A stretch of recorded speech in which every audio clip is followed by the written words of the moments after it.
अनिल से शादी करना कविता की खुद की मर्जी थी, पर शादी के कुछ समय बाद ही अनिल पर दुखों का पहाड़ टूट पड़ा।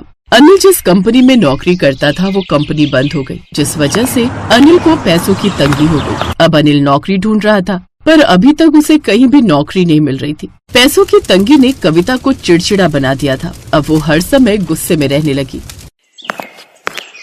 कविता बहू, अनिल आ गया है, पानी तो पूछ ले, सुबह का भूखा है, खाना भी लगा दे। हाँ, मैं तो इस घर की नौकरानी हूँ और आपका बेटा कहीं का राजा है जो दासियों की तरह इनकी सेवा करती रहूं। रहने दो कविता, मैं खुद पी लूंगा, और खाना रहने तो मुझे पता नहीं, बिल्कुल भी भूख नहीं है। भूखों की भी कैसे खाने में, जब गालियां मिलेंगी तो किसका मन करेगा खाना खाने का। नहीं खानी तो मत खाओ, रहो भूखे। एक तो तुमसे शादी करके पहले मेरी जिंदगी नरक हो चुकी है, ऊपर से तुम और तुम्हारी माँ मुझे भूखा रहने की धौंस देते हो। मेरे से चोचले नहीं होते मनाने के। मैं खा रही हूँ, भूख लगे तो खाना खा लेना दोनों। कविता अक्सर ही ऐसी लड़ाई करती रहती थी। रसोई में फालतू की गालियां देना, लड़ाई करना, दिन पर दिन उसकी यह आदत बढ़ती जा रही थी, जिस वजह से घर में बहुत कलेश होने लगा था। कभी कभी तो कविता गुस्से में इतना आपा खो देती थी कि पड़ोसियों तक बात पहुंच जाती थी। अरे, ये आवाज मालती बहन के घर से आ रही है ना, उनकी बहू कितनी गालियां देती है। हाँ, बहुत खराब नेचर है उनकी बहू का, जब देखो दोनों से लड़ती रहती है। अरे बहू, धीरे बोल, तेरी गालियों की आवाज मोहल्ले तक पहुंच रही है, कुछ तो लिहाज कर। क्यों लिहाज करूं? अरे इस घर में आकर मुझे सुखी क्या मिला है? जब से आई हूँ गरीबी देख रही हूँ। अपने बेटे को तो कुछ नहीं कहती हो, पूरा दिन निठल्ला बनकर घूमता रहता है। सुबह बोला था घर में सब्जी खत्म हो गई है, पर शाम को फिर खाली हाथ आ गए। अब गालियां नहीं दूंगी तो क्या फूल बरसाऊंगी? कविता, मैं ढूंढ तो रहा हूँ नौकरी, तुम बार बार मुझे ताने क्यों देती हो? अगर खाना नहीं देना तो मना कर दो, मैं भूखा सो जाऊंगा। हाँ, मैं नहीं ला पाया सब्जी क्योंकि मेरे पास पैसे नहीं थे। मैंने अपनी बाइक भी बेच दी है। पिछले महीने घर चलाने के लिए जो खर्च किया था वो बाइक बेच कर ही किया था। कहती हो तो मैं अपने आप को बेच देता हूँ। अनिल बेटा, परेशान मत हो, लग जाएगी नौकरी। बहू, इतना पति को तंग करना ठीक नहीं। अनिल पहले ही नौकरी न मिलने से बहुत परेशान है, ऊपर से तुम जब देखो उसके पीछे पड़ी रहती हो। पड़ोसियों को तो मिर्च मसाला चाहिए होता है। दोनों पड़ोसन बहाने से आ गई। दोनों पड़ोसन को देखकर कविता गुस्से में कमरे में चली गई और अनिल घर से बाहर। अरे मालती बहन, कुछ हुआ है क्या? बहुत आवाजें आ रही थी। हाँ, मुझे तो लगा जैसे भूचाल आया हो। भूचाल तो हमारी जिंदगी में आया है, पता नहीं क्या क्या बर्बादी देखनी बाकी है। अब तो मन करता है बस ऊपर चली जाऊं। सास की आंखों में आंसू आ गए। रोने से क्या फायदा मालती बहन, तुम्हारी बहू सच में बहुत बुरी है। हमें कहना नहीं चाहिए, पर बहू को गालियां देना शोभा नहीं देता। कविता बहुत गालियां देने लगी है, हमने देखा है। आपका अनिल दिन पर दिन कमजोर होता जा रहा है, ये सब आपकी बहू की वजह से हो रहा है। उसे समझाओ कि लड़ाई ना करे। घर में लड़ाई करना, खाना बनाते समय गाली बकना सही बात नहीं है, इससे घर में दरिद्रता आती है। बहू को ये चीजें समझनी चाहिए। पड़ोस ने कुछ देर बैठकर अपने अपने घर चली गई। मालती ने कविता को समझाने की बहुत कोशिश की, पर कविता ने सास की बात को नहीं सुना। उसने अपनी आदत के अनुसार खाने के समय गालियां देना नहीं छोड़ा। एक शाम को कविता की बड़ी बहन ज्योति के घर एक पार्टी थी। ज्योति की सालगिरह का फंक्शन, जिसमें ज्योति ने कविता और उसकी फैमिली को भी बुलाया था। ज्योति बहुत पैसे वाली थी, इसलिए उसने अपनी शादी की सालगिरह का फंक्शन एक बड़े 5 स्टार होटल में रखा था। अरे वाह दीदी, हार सचमुच बहुत सुंदर है। बहुत महंगा दिखाई देता है। महंगा तो बहुत है, पूरे 10 लाख का है। ये तो एक गिफ्ट है, तुम्हारे जीजू मेरे लिए तो ऐसे बहुत सारे गिफ्ट लाए हैं। पार्टी के बाद तुम्हें दिखाऊंगी। वैसे पिछले हफ्ते तुम्हारी भी तो सालगिरह थी, तुम्हें अनिल ने क्या तोहफा दिया? कविता झूठ बोल देती है। वो अनिल जी तो मेरे लिए सोने की चूड़ियां लाए थे। हाँ, ये वाली चूड़ियां। कविता, मेरे से झूठ बोलने की जरूरत नहीं है, मैं तुम्हारी बहन हूँ, मुझे पता ही चूड़ियां नकली हैं। बहन की बात सुनकर कविता शर्मिंदा हो गई। उसके बाद वो कुछ नहीं बोली, पर घर जाकर उसने बहुत लड़ाई की। सिर्फ इस आदमी की वजह से आज मेरी अपनी बहन ने मेरी बेइज्जती कर दी। मेरा झूठ पकड़ा गया। तुमने तो मुझे आज तक एक सोने की चीज नहीं खरीद कर दी। नकली चूड़ियां पहन कर गई थी। ज्योति दीदी पहचान गई। मुझे लगता है तुमसे कुछ नहीं होने वाला। अब मुझे ये नौकरी ढूंढनी होगी ताकि मैं इस घर को चला सकूं। कल सुबह ही नौकरी ढूंढने के लिए जाती हूँ। तुम्हारे बस का कुछ नहीं है, तुम बस मुझे सबसे ताने सुनवाते रहना। बहू बस करो, क्यों इतना बोल रही हो? रात के 2 बज रहे हैं, मोहल्ले वाले जाग गए तो बातें बनाएंगे। सास के बार बार कहने पर कविता थोड़ी शांत हुई और कमरे में जाकर सो गई। अनिल कुछ नहीं बोला, वो चुप रहा। अगली सुबह बहुत तेज बारिश हो रही थी। कविता जब सोकर उठी तो उसने देखा अनिल बिस्तर पर नहीं था। उसने पूरे घर में अनिल को ढूंढा, पर उसे वो कहीं भी दिखाई नहीं दिया। माँ जी, आपको पता है ये कहाँ गए हैं? सुबह सुबह कभी जाते नहीं है। तुमने रात को उसको बहुत सुना दिया, भगवान जाने सुबह सुबह कहीं निकल गया। मैं आवाज लगाती रही पर उसने मेरी आवाज नहीं सुनी। बारिश तेज थी इसलिए मैं दरवाजे तक नहीं जा सकी। इतनी बारिश में सुबह सुबह कहाँ गए होंगे, क्या पता ऐसे ही टहलने ही निकल गए होंगे। आ जाएंगे अपने आप थोड़ी देर में, और इन्होंने जाना ही कहाँ है, इधर उधर खाली घूमकर लौट आएंगे। अनिल पूरा दिन घर नहीं लौटा। कविता को उसकी चिंता हो गई। कहा था मैंने बहू इतना मत सुनाया कर, पर तूने मेरी बात नहीं मानी। तूने हमेशा अनिल को गालियां दी। बेचारा मेरा बच्चा इस समय इतनी तकलीफ से गुजर रहा था। तुझे तो अपने पति को ऐसे दुख के समय में साथ देना चाहिए था और तू उसी को ताने देती थी। अरे कैसा प्यार था ये तेरा। मैं उनसे अब नहीं लड़ूंगी, पर वो एक बार मिल तो जाए। पता नहीं कहाँ गए होंगे। माँ जी मुझे बहुत चिंता हो रही है, मैं उन्हें ढूंढ कर आती हूँ, मेरा मन घबरा रहा है। बहुत देर तक कविता अनिल को ढूंढती रही पर अनिल उसे कहीं दिखाई नहीं दिया। मैं घर में और दीदी को अनिल जी के खोने की बात नहीं बता सकती। मैं जानती हूँ कि सब मुझे ही सुनाएंगे कि मैंने अनिल जी से शादी क्यों की। अनिल जी आप कहाँ हो? हे भगवान, मेरे पति से मुझे मिलवा दो। तभी कविता को वहाँ बने एक मंदिर की घंटी सुनाई दी। कविता हाथ जोड़ मंदिर की सीढ़ियाँ चढ़ी। उसने भगवान से प्रार्थना की, हे भगवान जी, मैं अपनी गलती के लिए आपसे क्षमा मांगती हूँ। मेरे पति पता नहीं कहाँ चले गए, उन्हें मुझसे मिला दो। भगवान मैं जानती हूँ मैंने अपने पति को बहुत दुख दिया है, हमेशा उन्हें ताने दिए, पर अब मैं वादा करती हूँ मैं उन्हें कभी कोई ताना नहीं दूंगी। मैं उनसे कभी गलत शब्द नहीं कहूंगी। मैं अनिल जी से बहुत प्यार करती हूँ, बस गुस्से में थोड़ा बोल जाती हूँ। बेटी चिंता मत कर। जो भी भक्त सच्चे मन से भगवान से क्षमा मांगते हैं तो भगवान अपने भक्तों को क्षमा कर देते हैं। कविता ने आंसू पोंछे और प्रसाद लेकर जैसे ही मंदिर से बाहर जाने लगी, उसने मंदिर के कोने में उदास हालत में बैठे अनिल को देखा। कविता की आंखों से आंसू छलक गए और वो दौड़कर अनिल के पास आ गई। अनिल जी आप यहाँ? मैंने आपको कहाँ कहाँ नहीं ढूंढा, आप बिना बताए चले गए। मेरे मन में इतने बुरे बुरे ख्याल आ रहे थे। मैं क्या करता कविता, मैं तुम्हारे लिए कुछ नहीं कर पाया। मेरी वजह से तुम कितनी परेशान हो। घर पर मन नहीं लग रहा था, इसीलिए पूरा दिन यहाँ मंदिर में बैठा रहा ताकि मन को थोड़ी शांति मिल सके। अब मैं आपसे कभी कुछ नहीं कहूंगी। हम दोनों मिलकर मेहनत करेंगे और छोटी छोटी खुशियों से हंसते हंसते अपनी जिंदगी को जिएंगे। कविता ने भी अनिल के साथ नौकरी ढूंढना शुरू कर दिया और फिर दोनों की मेहनत रंग लाई। कुछ ही दिनों में अनिल और कविता दोनों की एक अलग अलग ऑफिस में नौकरी लग गई। इसके बाद कविता के घर में संतोष और सुख शांति आई, तो जीवन में भी सुख समृद्धि अपने आप आ गई।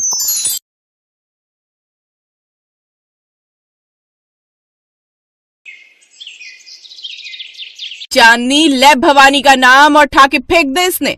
ये आवाज सुनते ही चांदनी में गजब का जोश आ जाता है और वो ऊपर वाली लड़की को धोबी पछाड़ का दाव लगाकर पटक देती है। और फिर वाह भाई मारी शेरनी, मान गई छोरी।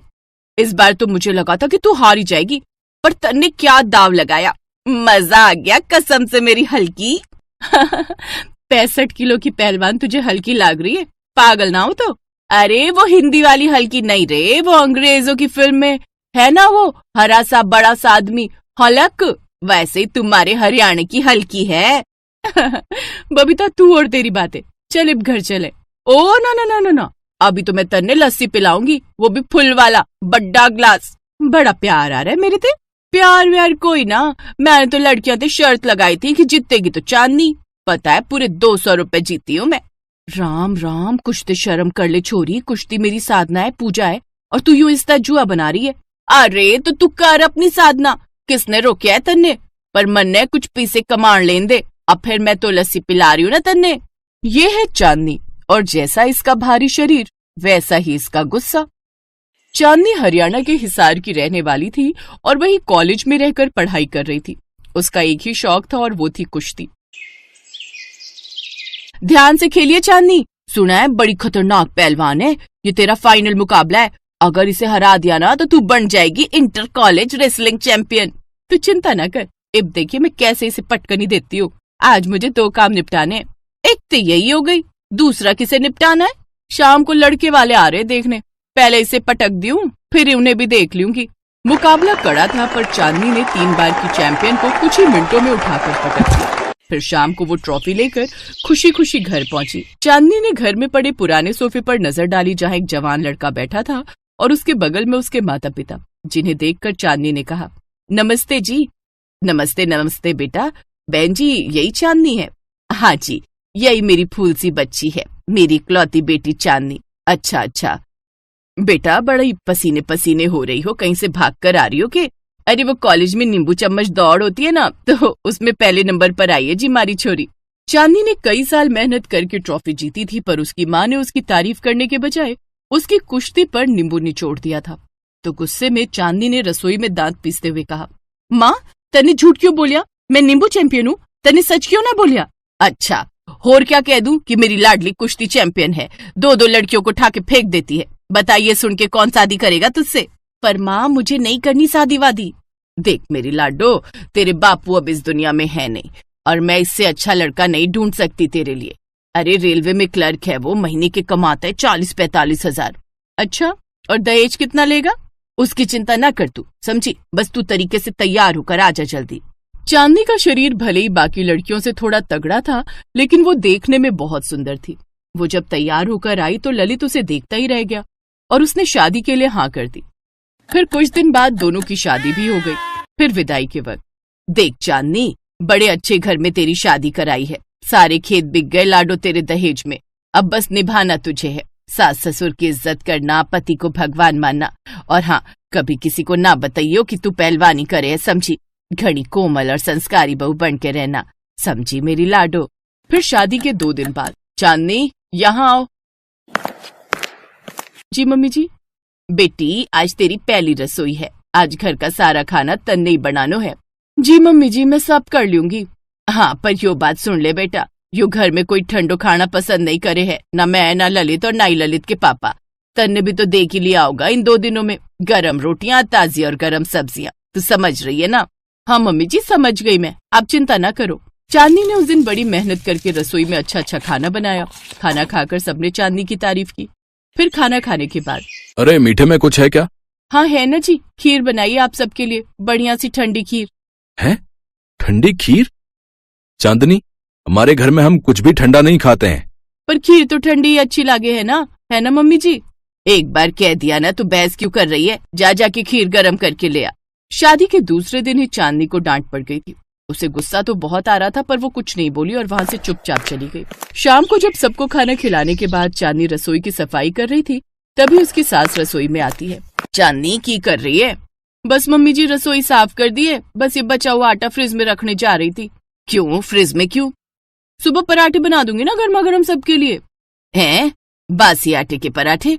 तने बताया था ना कि यहाँ सब गर्मा गर्म खाते हैं। वो तो ठीक है मम्मी जी, पर इस आटे का क्या करूं मैं अब? फेंक दे, और क्या करेगी? और आगे से ध्यान रखियो। चांदनी को बहुत बुरा लगा और गुस्सा भी आया, क्योंकि उसकी माँ ने उसे हमेशा अन्न का सम्मान करना सिखाया था। इसी तरह कई साल बीत गए। चांदनी अपने ससुराल के हिसाब से ढलने लगी। फिर एक दिन चांदनी जब सुबह उठी तो उसे तेज बुखार था। उसे कमजोरी का एहसास हो रहा था कि तभी उसकी सास ने उसे आवाज लगाई, चांदनी, ओ चांदनी, अरे कहाँ है? देखो कितना टाइम हो गया और ये महारानी अभी तक कमरे से ना निकली। सॉरी मम्मी जी, वो थोड़ा बुखार है तो बस इसीलिए लेट हो गई। एक तो आजकल की बहुओं के नखरे ना पूरे होते। अरे हम अपने जमाने में मरने की नौबत भी होते थे ना, तो गर्मा गर्म रसोई चालू रहती थी हमारी। जी मैं बस अभी बनाती हूँ नाश्ता। रहने दो माँ, मैं बाहर से ही कुछ खा लूंगा, मैं लेट हो रहा हूँ। ललित गुस्से में चांदनी को घूरकर वहां से चला गया। लता भी उसे खरी खोटी सुनाकर चली गई। कुछ देर बाद अचानक घर के दरवाजे की घंटी बजी और फिर, नमस्ते आंटी जी। नमस्ते बेटा, तुम कौन? बबीता तू? हाँ आंटी जी, 2 जिस्म एक जान थे हम। पर तुझे क्या हुआ? तू इतनी कमजोर कैसे हो गई? चांदनी ने बबीता से कुछ नहीं कहा और उसे अपने साथ रसोई में ले आई। सुबह सुबह पति और फिर सास से डांट खाकर उसका मूड वैसे ही खराब था। और फिर जब बबीता ने उसे कुरेदा तो उसकी आंखें छलक आई। वो रुआसी होकर बबीता के गले लगकर रोने लगी। इसी बीच तवे पर रखी रोटी जलने लगी और तभी लता रसोई में आई और जली हुई रोटी देखकर भन्ना गई। उसने बबीता के सामने एक जोरदार तमाचा चांदनी के गाल पर जड़ दिया और फिर, चांदनी, ले भवानी का नाम हो, उठा के फेंक दे बुढ़िया ने। इतना सुनते ही चांदनी को पता नहीं क्या हुआ। उसने अगले ही पल लता को गर्दन और घुटने से पकड़ा और उसे अपने सिर के ऊपर हवा में उठा दिया। लता डर के मारे चीखने लगी। उसकी चीख सुनकर ललित और उसके पिता रसोई में भागे चले आए और चांदनी का रौद्र रूप देखकर उन दोनों के भी हलक सूख गए। चांदनी, माँ को नीचे उतार दो प्लीज, इतनी ऊपर से गिरी तो हड्डी टूट जानी है माँ की। जिज्जा जी, वो इंटर कॉलेज चैंपियन रही है रेसलिंग की। उसने ठा के फेंका ना तो कम से कम 7-8 तो टूटेंगी। उसकी शराफत का और फायदा ना उठाओ। मैंने उसके अंदर की शेरनी जगा दी है, अब उसे परेशान करने की गलती ना करना, वरना गर्मा गर्म रसोई की जगह क्या फायदा। आपकी कनपटी पे 2-4 गर्मा गर्म धर दे। जी जी समझ गया। सॉरी चांदनी, माँ को नीचे उतार दो प्लीज। बबीता के कहने पर चांदनी ने लता को जमीन पर उतार दिया। लता थर थर कांप रही थी। आंटी जी ये तो बता दो, ऊपर हवा ठंडी थी कि गर्मा गर्म है? अरे ना बेटी, अब तो कुछ गर्मा गर्म ना चाहिए, जैसी बहू की मर्जी हो वैसे एडजस्ट कर लेंगे हम तो। देख लिया चांदनी, तू तो खामखा परेशान हो रही थी। चल अब मैं चलती हूँ, बाकी कभी फिर ते मेरी जरूरत पड़े तन्ने जोश भरण खातर ते बुला लियो। इसके बाद चांदनी ने मुस्कुराते हुए बबीता को विदा किया